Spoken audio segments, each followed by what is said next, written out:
March 2020. Libyan desert. A Turkish-made drone followed retreating soldiers across open sand. But this time, no operator guided it. No human approved the strike. The drone detected, tracked, and attacked on its own. That moment quietly marked a turning point in warfare most people never noticed. The machine processed sensor data, classified humans as targets, pursued them, and delivered lethal force without human judgment at the final step. This was not remote control warfare, it was autonomous killing. Military analysts call this a lethal autonomous weapon system, and it represents a historic shift in how wars are fought. After Libya, the pattern spread. In 2024, Ukraine formed a dedicated unmanned systems force. Israel reportedly deployed autonomous drone swarms in Gaza. Russia and Ukraine now race to field drones that can independently hunt targets. What began as one incident is rapidly becoming standard practice.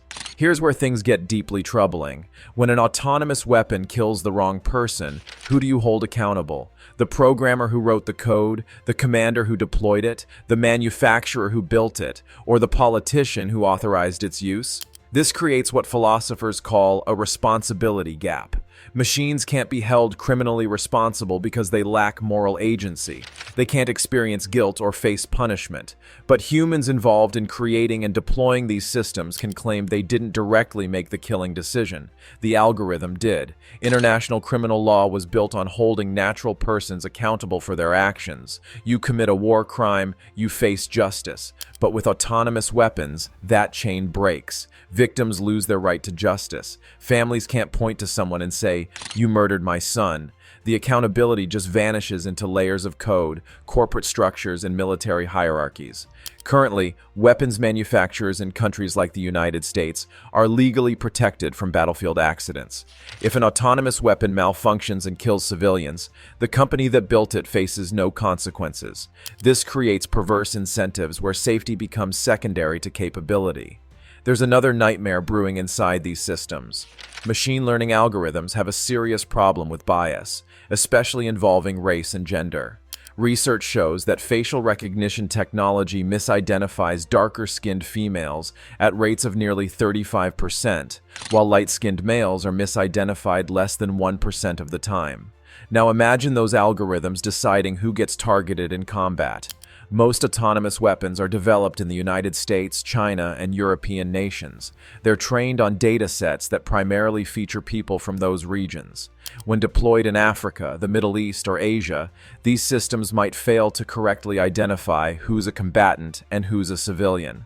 One study found that changing a single pixel in an image can cause machine vision systems to reach completely different conclusions about what they're seeing. A child could be misclassified as a soldier. A civilian could be marked as a threat based on their age, gender, or skin tone. This isn't hypothetical paranoia. It's a documented technical limitation that becomes deadly when combined with autonomous lethal decision-making.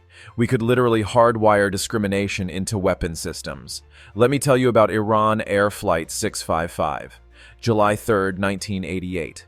The USS Vincennes, equipped with advanced Aegis combat systems, was engaged with Iranian gunboats in the Persian Gulf. A commercial Airbus A300 took off from Bandar Abbas Airport on a routine flight to Dubai with 290 people aboard. The Aegis system correctly detected the plane's civilian identification code. But human operators, stressed from combat and influenced by recent tensions, convinced themselves it was an Iranian F-14 fighter jet descending to attack. Multiple crew members misread their displays. Someone checked flight schedules but missed the correct flight due to darkness in the Combat Information Center and confusion over time zones.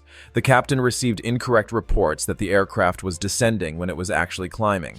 7 minutes after takeoff, the Vincennes fired 2 missiles. Everyone died. The ship's own computer had the right information, but humans under pressure distorted it to fit their expectations. This demonstrates automation bias. People trust computer recommendations even when contradictory evidence exists. Now we're building systems that remove humans from that loop entirely. If trained operators with sophisticated technology can make catastrophic mistakes, what happens when we remove human judgment completely? Autonomous weapons operate at machine speed. They can process thousands of data points per second, make targeting decisions faster than any human, and engage multiple targets simultaneously. Military planners see this as an advantage, but it creates a terrifying new risk: flash wars.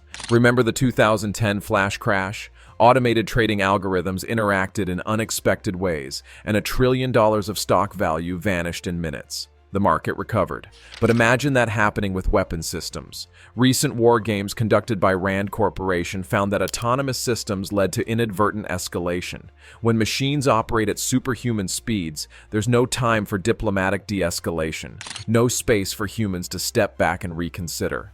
Decisions cascade before anyone realizes what's happening. Autonomous weapons are also dangerously unpredictable by design. They're programmed to behave unpredictably to stay ahead of enemy systems. This makes them impossible to fully test. You can't anticipate every scenario they'll face in real combat. When they fail, they don't recognize their failure. They just keep operating the same way, repeating the same mistakes until destroyed or reprogrammed.